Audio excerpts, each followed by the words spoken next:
joint deep down in my heart. I'm waking up with your love from the start. I'm chasing the rainbow through the rain. I know it's gonna be a beautiful day. Mothers-in-law. Now that's a topic. We've all heard the jokes and snide remarks that come along with this relationship. A recent encounter with that sort of humor really affected me. Our guide at a botanical gardens had been enthusiastically pointing out all the beauty in the plants around us. But his tone shifted as we approached the next plant. He called it the mother-in-law plant. My heart ached as he playfully described the sharpness of the leaves and the certain pain that close contact would cause. The negativity about such an important relationship has led us to this topic today. Hello and welcome to Coffee, conversations of friends of faith to encourage and equip. I'm Kim Crabill, your host, and I'm delighted to introduce you to my guest today, Remy Shaffer Gomes, her mother, Maria Shaffer, and her mother-in-law, Betty Gomes. Hello, ladies. Hello. Thank you so much for joining me. This is going to be a great topic. This plant, this is what I saw. And I will tell you, as they were talking about the sharpness of the leaves, and if you dared to get close, that you were going to be cut or hurt, broke my heart because I am a mother-in-law. And I began to take it very personally. And it was all that I could do to not cry. So let's take this plant away and talk about the good things about this relationship. How about that? Well, so good to have you. Remy, we're friends. Yes. But I've not met these beautiful ladies before. So tell us who's who. Well, this is my mom, Maria, and this is my mother-in-law, Betty. Nice to meet you. You too. Thank you. Thank you so much for having us. Oh my gosh, it's a delight. So let's just get started. Let's talk about how this relationship began. Sure. So that means we have to go way back to my story with Casey, my husband. We met in college. And I think what we couldn't have articulated then, what we know now, is that we shared similar values and a very similar upbringing. Mm-hmm. If you can rewind in time, you'd look north and find 3 boys growing up in a similar household to 3 girls in the South growing up in a similar household. Our parents had been married for the same number of years and really shared a lot of foundational values. So early on, I had the good fortune of spending a lot of time in Casey's hometown, which is a beautiful beach town. And Betty and Joe, her husband, were nice enough to let me stay with them on weekends. I had moved up to Boston. Casey was still in college, and that summer was incredible, but I had no air conditioning. And so, the beach was where I went on Friday afternoon. So little did I know that we would be kind of planting the seeds of foundation for our marriage and our relationship in those summer weekends spent around your kitchen table. And here we are, fast forward 15 years later that we've been married. That's where it all began. 15 years. I remember at that time, when Remy would stay with us. Casey was working in the restaurant industry. And it would be Remy, my husband, and I sitting on the couch watching TV, waiting for Casey to come home with leftovers. Great Italian food. That's true. And all I remember was that they were having a lot of fun, and I wasn't there. But of course, getting all the phone of friends. I love his mom. Yeah. And how did that make you feel? Well, it was, you initially feel a little out of the circle, but once we met and once this relationship started really blooming into, the beautiful thing that it is today, it just seemed so natural. Yeah. It just seemed so natural. And it was like we had known them forever. And Joe with his Portuguese background, me with my Mexican background, it was just, and Eric with German, and Betty, it just all seemed to meant to be. Do you remember that first time? I was going to ask you, what is it? Tell me about the first time you met. Because I saw a twinkle in the eye when she said that. So tell us about that. Well, the ironic thing about it was that Remy wasn't even there. I can't even tell the story. I wasn't there. That was the first thing I have to share. But my son Casey was, and he introduced us to Eric and Maria. And Nathan My youngest son is almost 12 years younger than Casey. He was with us, and I remember Eric being so kind to him. And we said hello, and within 5 minutes, we're talking like we had been friends forever. Maybe it was the macaroni and beans. I do remember that. That was common food in our household and in hers. So, yeah, and we just picked up. I discovered that they had married shortly after you met. You didn't have a long courtship, correct? 3 months. Right. Ours was about, well, we had dated, but once we decided to get married, 8 weeks later, we were married, you know? So we had so much in common. We did right from the start. So. What fun. Meanwhile, I'm in Boston. Yes. Just wondering what the heck's going on and why no one's called me yet. But yeah, that was a great start. Absolutely wonderful. Well, you talked about all the different varied backgrounds of where you're coming. How did that play in this? Was that confusing? Talk about some of those cultural norms or things of. I mean, you are just great, a great match in so many ways. So, how did all that work out for you? Well, I'll tell you one story, which I think for me exemplifies how beautiful it all came together. It was from our wedding. It's one of my favorite pictures from the wedding is a picture of Casey's grandmother with my grandfather.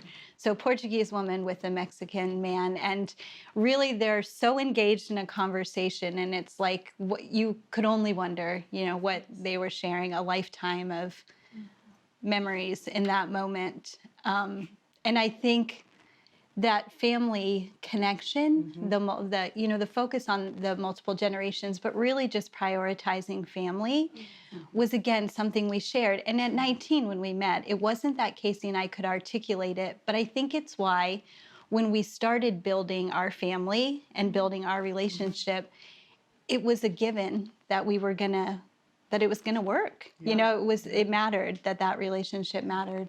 You know, what I hear you saying, Remy, that I'd like to talk about a little bit is that the differences weren't distracting. Each one of you embraced it and enriched the relationship.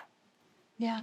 I think at the basis of our relationships and our upbringing all had to do with love of family, unconditional love, mutual respect.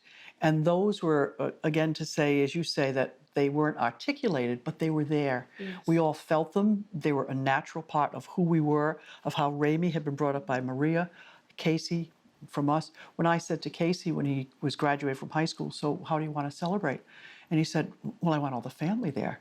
So I thought he meant our family. And I said, you mean like, no, I mean like the family, which were 62 in number, because my husband considered every cousin family, every aunt, every uncle. So we invited 62 people to his high school graduation. Great, that is what amazing. So you talked about some of the common themes that you had that were really the foundation that you came into this with. Any others that you'd like to talk about? I think the tolerance always, I think particularly if you come from an immigrant background, that to come into a culture that's a little different than what you grew up with, you see intolerance, but then you learn tolerance. And so that was kind of what helped me when I went into my relationship with my mother-in-law. It was a little different than what my relationship with my mother, but yet, you know, you have to have the grace to say, you know what, this is going to be a little challenging for me because it's not my mother. Yes. But you have to sometimes just do the journey of stepping back and say, you know what, Jesus, take the wheel. Yes, absolutely. Yeah, or this is going to crash. Yeah. Absolutely. Yeah, absolutely. I love that. And not every person who's listening is going to have what you have, the common themes and the great parents that you have, but that doesn't mean that you can't begin to incorporate it, right? It doesn't mean that you can't learn and build and start building today. Yeah. And what is important to you. I would even say, Miss Kim, for me, there was, when I became a mom, that really changed the way I looked at my own mom, my goodness, and my relationship with my mother-in-law. It's so humbling when you realize you don't know what you're doing. You really don't. It's such a learning journey. And for me, there's emotions and you're sleep deprived and tired, but for me, Betty came, my mom helped me for a week. Betty came for a week, and it was like this eye-opening experience that someone loved me enough to be there and to help me through this huge transition. And it was a paradigm shift. And so while I know that not everyone has this, what we've created, I feel like one of the things that was the most powerful was me recognizing we're on the same team. And we may be coming from different angles, Yes. but we're on the same team, and we have the same goal that we want to, in this particular example, it was, to love this baby and give it the best possible start. But once I started applying that lens, before it had been really just fun. We'd had the gift of having a lot of fun together, all of us. We have great shared memories. But that became a shared purpose. Yes. And really, really powerful to recognize we're all in this together. So well said. But to back up to what you were saying, when you talked about Betty came, your mom came, and then Betty came, I just have to stop there and say, you allowed Betty to come and be such a part. That's what I wanted to say. I was just so, I don't know the right, taken aback, surprised. I felt so grateful. Yes. She wanted me there. Like while you were pregnant, I would say to Joe, "Oh, do you think we're going to be able to go down with babies?" When Remy ever invited me to spend the week with her, I just couldn't believe it. I went out and bought a whole suitcase of girls' clothes because it was the first girl. So now What's the second one? Yeah, it doesn't matter. Making me cry because I was thinking the same thing because you don't know where your place is. Exactly, Kim. Right? That's And you don't want to overstep. You want to be respectful. Yes. So to have a daughter-in-law, and I'm blessed like that allows you in, and that's a huge credit. And I was grateful to have someone that was going to be able to mother my daughter in a different way, but still in a very loving way. Yes. Tell Miss Kim about. Oh, so in Spanish, there is a word for this relationship, for the mother-in-laws. Okay. And it's called comadre. And it really is co-madre, which is co-mother. Oh. And so that's, I've got the best comadre ever. Oh, I love that. Well, in the midst of all this love, tell me about a time you struggled, please. Oh, there were never any disagreements, really, Miss Kim. Tell me, this guy is it? Because I know to get somewhere strong, to find strength, you find strength in struggles, right? Right. And we shouldn't run from it. There's a way to handle it. So would you be willing to share with us a time that maybe you had to work a little overtime to make things work? Yeah, I one kind of recent example comes to mind. You may have something else to share, but in between our kids, I had a miscarriage, and it was right around Christmas time. Sometimes that's easy for me, sometimes that's hard for me. And the Christmas before last, it just hit me harder than it had, and I was unprepared, and we're fortunate enough to get to host Christmas, so everyone's with us. But my grief, my love had no place to go in this moment, and I wasn't my best self, and I sort of pulled myself out of the Christmas, not completely out of the Christmas celebrations, but we have a tradition with Casey and his brothers that instead of exchanging gifts, we go out to a dinner together.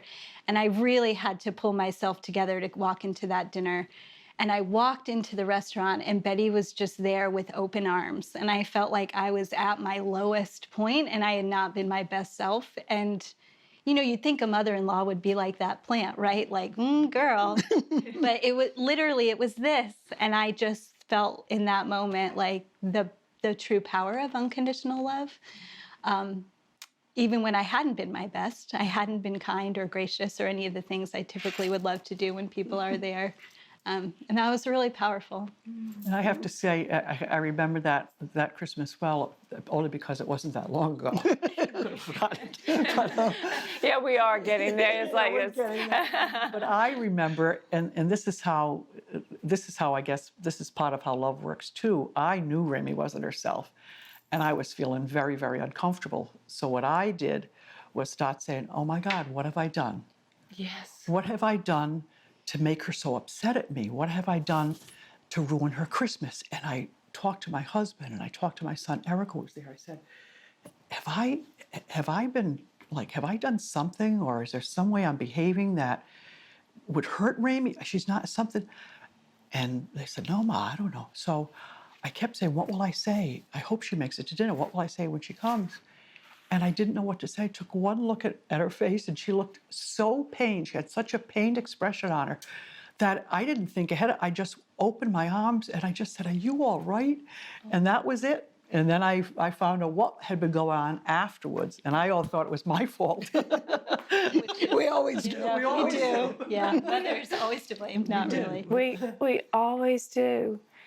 What would have been some turning points? I can just see the tears.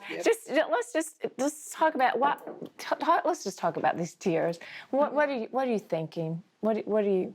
Well, the motherhood piece was huge. Becoming a mom changed it, and I realized that's not in everyone's journey, but that fresh perspective it gave me really to be so vulnerable and the humility to know you don't know what you're doing and you need a lot of help was huge. We had probably like our biggest challenge. Casey and I, we bought a little condo when we got married, but a few years after having kids, we bought a bigger house, and it was a great milestone for our family. For our, what we call our little four family, my nuclear family. And it was an amazing thing because our whole family showed up to help us. We wanted to get the kids' rooms ready in one weekend. But it turned out to be like a really challenging weekend for me and Betty. I don't know if you want to elaborate. Yeah, I had done a lot of kind of work around the house, painting and small projects and things like that. So Remy had said, "Hey, would you be willing to come down and help?" And I would be delighted to help. I love to paint. So I came with all the skills I thought that they needed, and then we get down there and I said, "Oh, there's not even a ladder," so we buy a ladder, and then we get this and that. So I came with the skills that were needed that I thought would be just so helpful that I just came in and started taking over like it was my house. And Remy, I could tell she was really upset with me, and I thought, and I'm thinking, how ungrateful is she? That I can be giving up my time, my effort. I mean, you bought the ladder. I bought the ladder. I know. Absolutely. It's true. This is true. Two sides. I mean, I just know what she's thinking. It's like The ladder, I said, "Joe, they don't have this paint. Joe, they forgot this. They don't even know what they're doing. We got to get this done." And I'm thinking, we've got to get this done this weekend. So I just kind of took over. And then you should probably take the story from there. So for the first time ever, we have a long history, which I'm so grateful for. And we typically are sad to part. I cry when I leave my parents' house. Yes. But we cry when we leave each other. And it was the first time ever we really left on bad terms. Because enough of it had bubbled out that we both knew that we were at odds, but not enough. We didn't have enough time or space or even perspective to be able to work through it. So we left on really bad terms, and it felt awful. It felt awful. And I remember exactly where I was sitting when I called Betty and said, we've got to work through this. that's what I wanted to talk about. I want to just stop right there for just a minute because I feel like we have listeners that are going, "Okay, Remy, I know exactly what you're talking about. It feels awful. It just, and I've gotten myself in this mess. I've done something I wish I hadn't done. I'm hurting on the inside, and my mother-in-law or my mom doesn't know I have this hurt. I don't know what to do." And that's what I wanted to talk about. What was the turning point? What happened? Because that could have been the end of it. could It have really been- could. It felt that bad. Yes. So what did you do? So I kind of stopped. And this is when I realized really for the first time, blessing in disguise, that we had built a relationship, right? That this wasn't just about you being Casey's mom or my mother-in-law, that Betty and I had built a relationship. And I gave it a lot of thought, and I talked to Casey, my husband, a little bit, but this wasn't about him. This was about our relationship. And so I paused, and I just really thought, I want to see this from her perspective. And so I really unpacked, everything she had done in the weekend for me, and realized I owed her an apology. But I also felt like it was important to be able to share how it made me feel. But I was so nervous about that. So I picked up the phone and said to her, we really have to talk. I'm not okay with this the way it is. It was a really difficult conversation. My God, it was really difficult. You prepped me. but I started with an apology. I think any conflict provides the opportunity to look through the window at what happened, but also in the mirror, right? Yes, So absolutely. I started with that, hoping to disarm her. It was a tactic, I'll admit it, and I kind of owning how she may have felt leaving our house that weekend. And then I said, but it's really important to me that I'm able to share with you how I felt. And are you willing to listen? And she, to her credit, we did. And it was a really hard conversation. But I think we both recognized the power, that we had committed to the relationship and the power in being really authentic. Because the more you try to jockey to figure out, well, what's she thinking? What am I thinking? Or even assuming I've done something wrong in that other story, just laying it all out there. Here she was in a brand new home, and they had worked hard for it, and they were excited, and I just came marching in like it was my house. And But then again, here I was needing all that help in the weekend and not willing to, not willing to say like, you're right, you know what you're doing and I don't. So you tell me what to do, You can't have it every way. So, but that's, I think, at the point when we dug in, we did the work. You did the work. You have to fight for every important relationship. I think we could have kept it surface and we could have both backed out to our corners at that point, but we did the work. And I think it felt scary. And I mean, that's scary. That's a scary thing to do, but it was so worth it. It was so worth it. I think it's a very courageous thing to do. And I think courage is, what is it they say, do it while you're afraid, So to me, it was a very courageous thing to do. And it shows how much you value your relationship and how your mom taught you to value these relationships. Let's just take a minute. I think it would be good for you all to just share with one another what you mean to one another. I know I've heard Remy. I think that our audience needs to hear that. I think that would be good. So I have said on many, or do you want to go first? no, go ahead. Okay. I've said on many occasions that I'm so blessed because I have known the love of an incredible mother and have come from an amazing family. I'm more blessed than anyone deserves to be, but I am now sitting in a position where I know the love of two mothers, which is such a gift.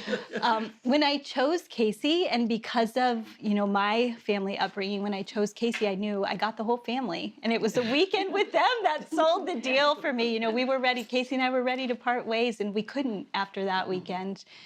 And so what I feel so blessed about is that I learned from the best, and I'm learning with the best on how to do with this, and to see this. We've talked a lot about generational blessings, right? And I think what's just the most powerful and rewarding is that this is what my kids get. They get grandparents that love them unconditionally, and that no matter the distance, they feel close, and that their faith and their family is rooted in love, all powerful. Love worth fighting for. Love worth doing the work for. I love that. I would like to tell you the ways that Remy makes me feel loved. And it starts by opening the refrigerator and seeing something that she knows I like when I come to visit in the refrigerator. And then I go down and I have to take a shower. And the bathroom is full of products that I don't have to bring from home. And then I get ready to go to bed at night. And there is a piece of seasonal decor, whether it's a little bunny at Easter or whether this time it was a little Valentine on the stand next to my bed. And I love the fact that her nieces and nephews call me Babu, which my grandchildren call me, and all her friends at Sacred Heart treat me like a rock star.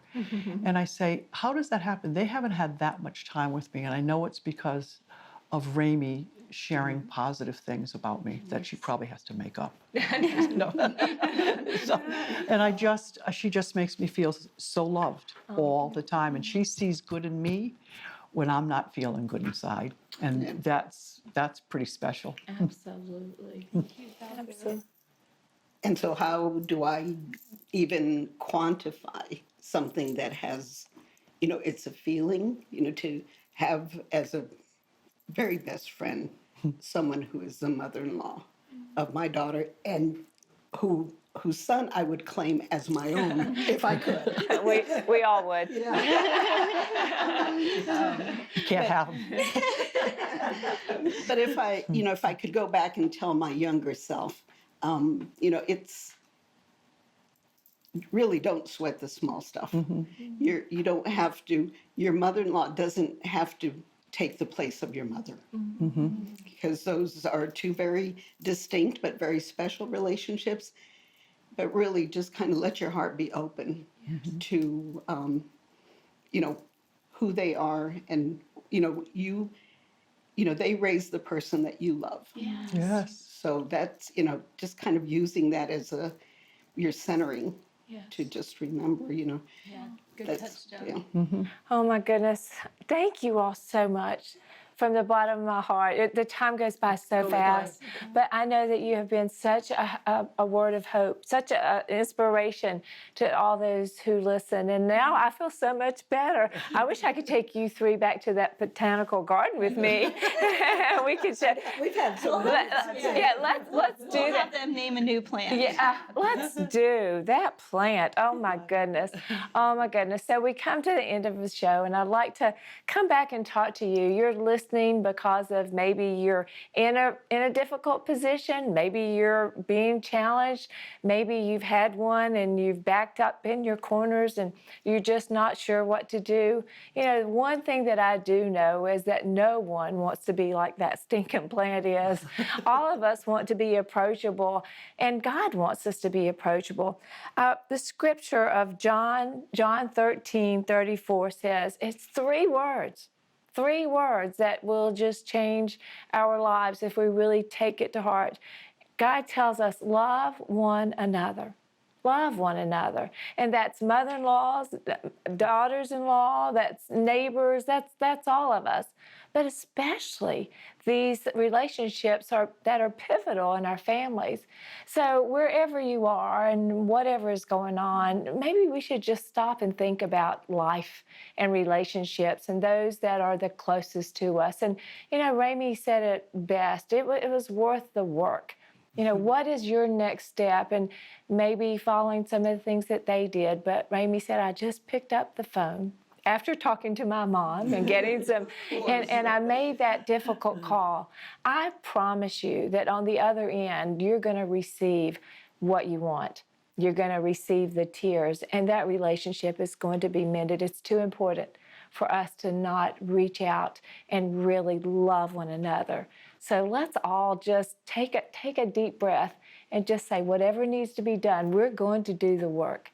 Thank you so much for joining us for coffee. What a special day this has been for me, because I am one of those mother-in-laws and I want to do better. I want to be better. I want to be the best like these every year. So thank you again for joining us. We'll see you again next week. And I've got the joy deep down in my heart. I'm waking up with your love from the start. I'm chasing the rainbow